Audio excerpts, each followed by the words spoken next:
My name is Jennifer, a 32-year-old professional. My husband Donnie is 30 and also employed.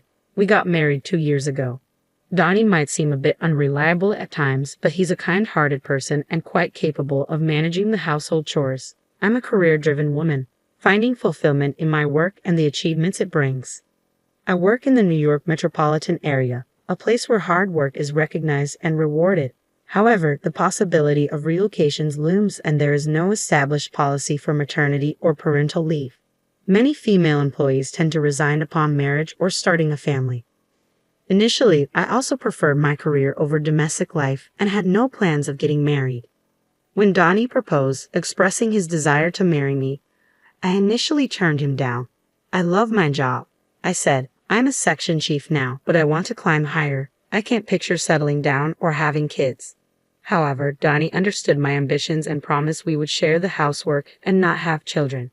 His understanding nature eventually won me over, and I agreed to marry him. Although we both work and sometimes don't divide the chores exactly as planned, we support each other and manage pretty well.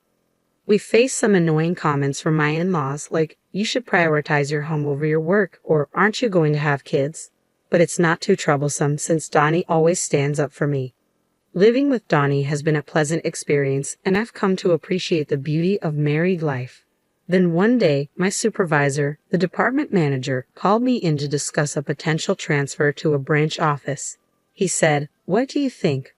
The position is at a regional branch, but you'll be back at headquarters after 2 years. You'll be a section chief at the new location, and if you keep up the good work, a promotion is guaranteed upon your return. You could even become the first female department head. Not a bad offer, right?" Accepting or rejecting this transfer would significantly impact my career. In our company, everyone who has advanced to department manager or higher has undergone a transfer. Refusing could mean staying at the section chief level with the risk of demotion or being moved to an irrelevant position. Before marriage, I would have jumped at this opportunity without hesitation. But now, as a married woman, I felt a bit restrained. I told my department manager, "Thank you for considering me. Personally, I would like to view this positively. However, since it involves a transfer, I need to discuss it with my husband. Could I get back to you after that?" He replied, "Oh, right, you're married. You can choose between going alone or moving with your family. Discuss it thoroughly. I'll be expecting a positive answer." When I got home, I talked to Donnie about it. "I've been offered a transfer," I explained. "I might have to go to the countryside, but if I work hard for 2 years, I can return here. If I continue to perform well, I can get promoted. I want to accept this offer if you're okay with it, Donnie. We can either move together, or I can go alone. What do you think?" Donnie seemed surprised at first, but after some thought, he said, "Your dream can come true if you accept this transfer, right, Jennifer? I can't move with you because of my job here, but don't worry about me. Go for it." With Donnie's encouragement, I informed the company that I would be moving alone for the transfer and began negotiating the terms and conditions. The company agreed to cover my relocation expenses. Additionally, they offered to treat my commute days home from the remote location as on-duty time and provided a decent benefits package. These factors convinced me to accept the transfer to the branch office. After receiving the official transfer order, I made the decision to relocate to the countryside. I found out I could rent a company apartment at a reasonable price, so that's where I opted to live. On the day of the move, the movers had already transported my belongings, and my husband came to see me off at the station. "Thanks for seeing me off. I'll keep in touch regularly and try to come home as often as I can." "Yeah, I'll be waiting. Just because you're working remotely, don't overdo it." "Same goes for you. It's time to go. Take care." "Okay, I'm heading out."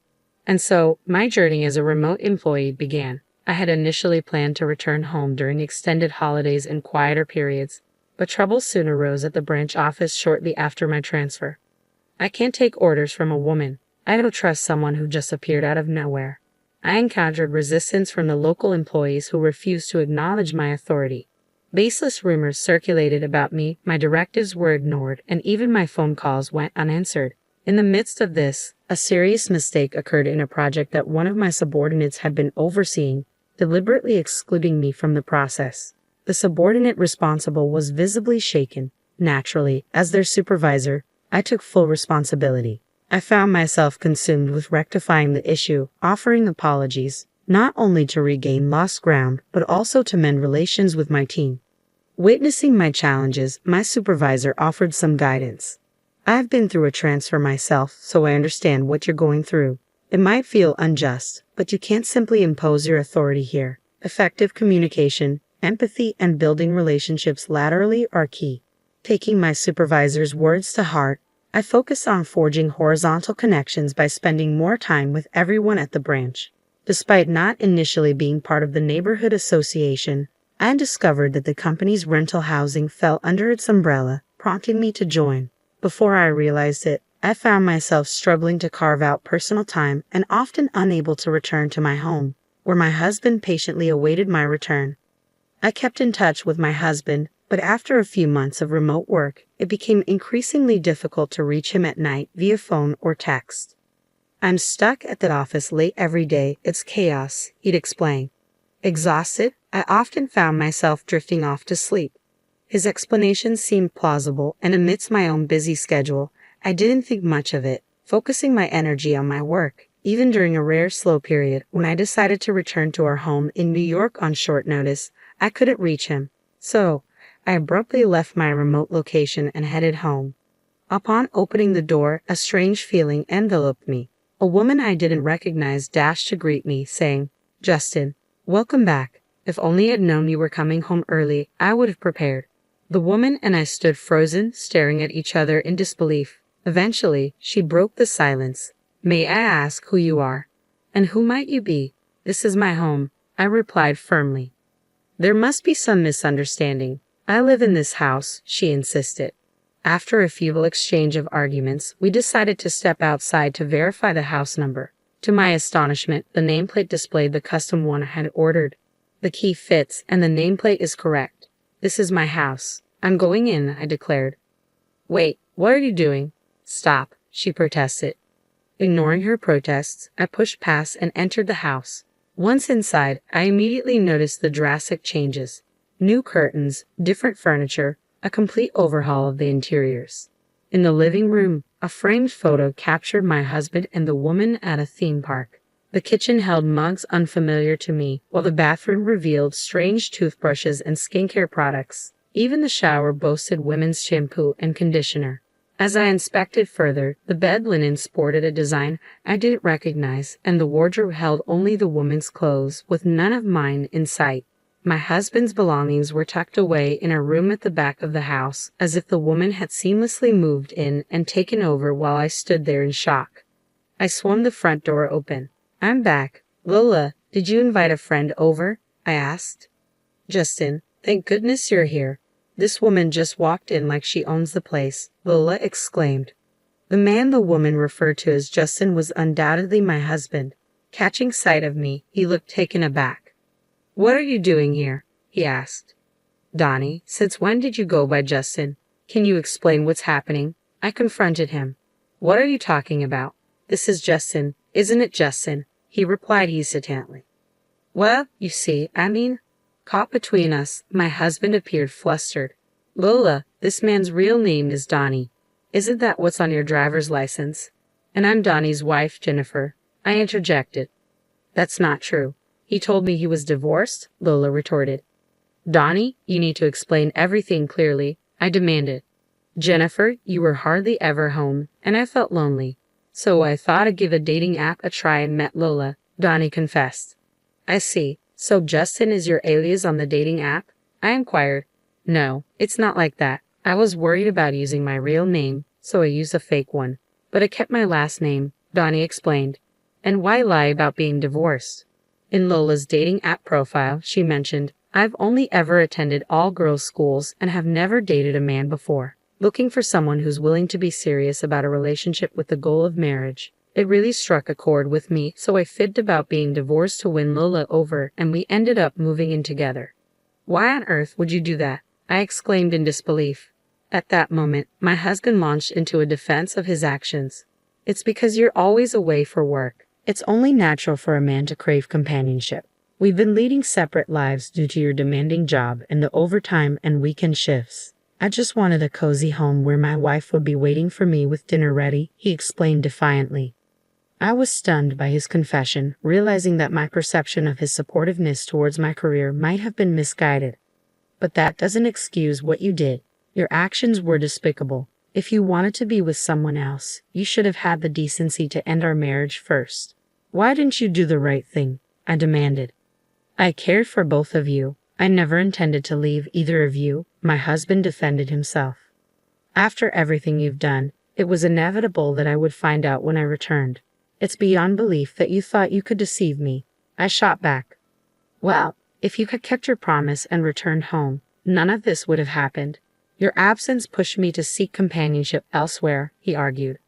What nonsense. I've explained to you how demanding my work has been, I retorted. Our argument escalated into a heated exchange, with the woman my husband had been involved with standing there, visibly shaken. She realized she had been deceived by a married man and dragged into his deceitful game. So it was all a lie? You've made a fool of me. I'm leaving right now, she declared, storming out. Lola, please, just hear me out, my husband pleaded as he attempted to halt the other woman, who was hastily packing her belongings. Don't you dare touch me with those deceitful hands of yours. I can't trust a single word that comes out of your mouth, she spat back, her voice laced with anger and betrayal. With a final curse directed at my husband, the other woman stormed out, heading for her parents' home. Fuming with anger and a desire for retribution, I resolved to punish my husband for his infidelity. Gathering evidence meticulously, I amassed a collection of proof to take back with me. Upon returning to my work assignment, I wasted no time in hiring a detective to uncover details about my husband's mistress. The investigation unearthed that she was the daughter of an executive at a company closely associated with my husband's business partner.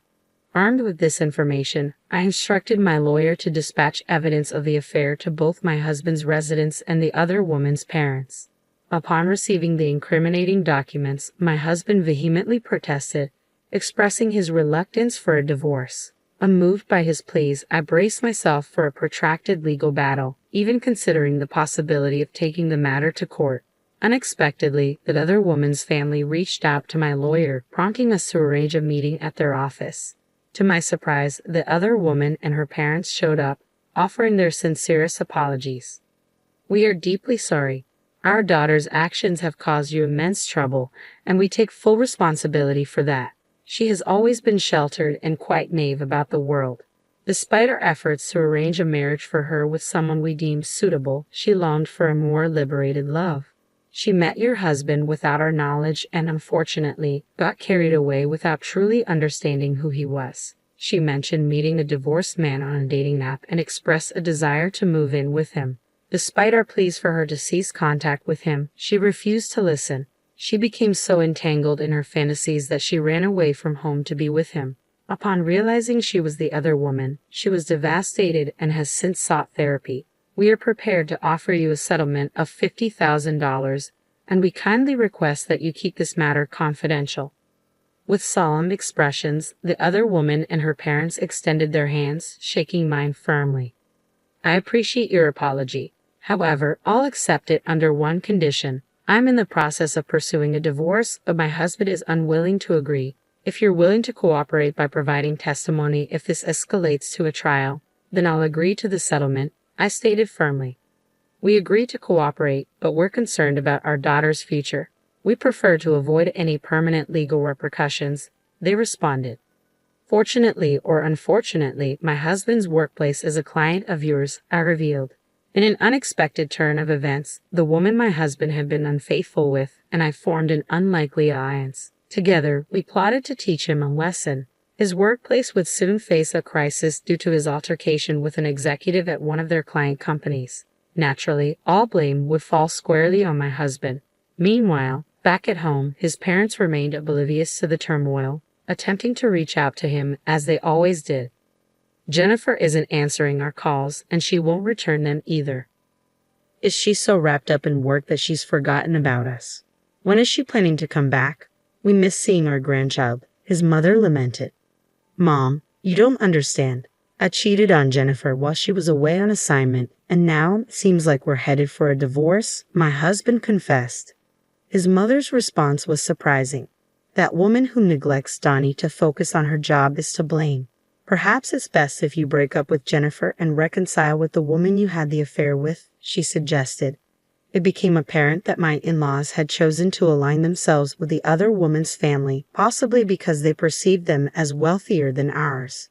They launched a series of attacks against me, bombarding me with calls that I eventually had to block.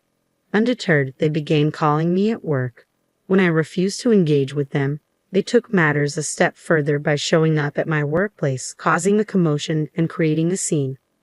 "Release our son. It's your fault for being such a career-focused woman that our son strayed. He'd be happier with his lover, so stop interfering," his parents demanded. In response, I exclaimed, "What are you talking about?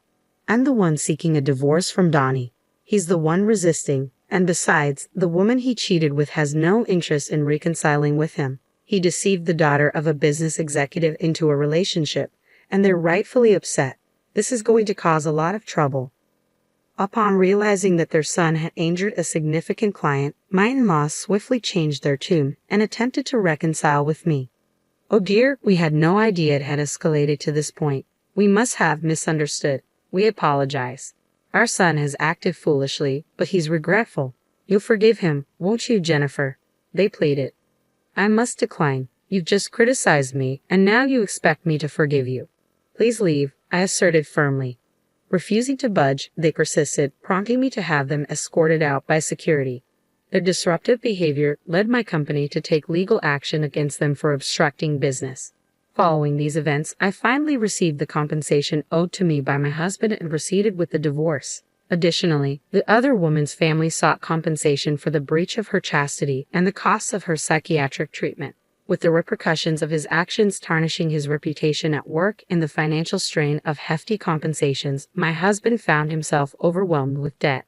Unable to afford to resign, he found himself trapped in a difficult situation. After 2 years of being away on assignment, things had finally calmed down. As I prepared to return to the main office, I reflected on my journey. Successfully completing my assignment had been a significant achievement, leading to my promotion to department manager. It dawned on me that had I not taken on this assignment, I might still be stuck in a loveless marriage. Yet deep down, I knew that a man like him would have strayed sooner or later, and conflict with his parents would have been inevitable. Through this experience, I've come to understand that I'm better suited for the demands of work rather than the complexities of family life. Now, I find myself immensely fulfilled and content.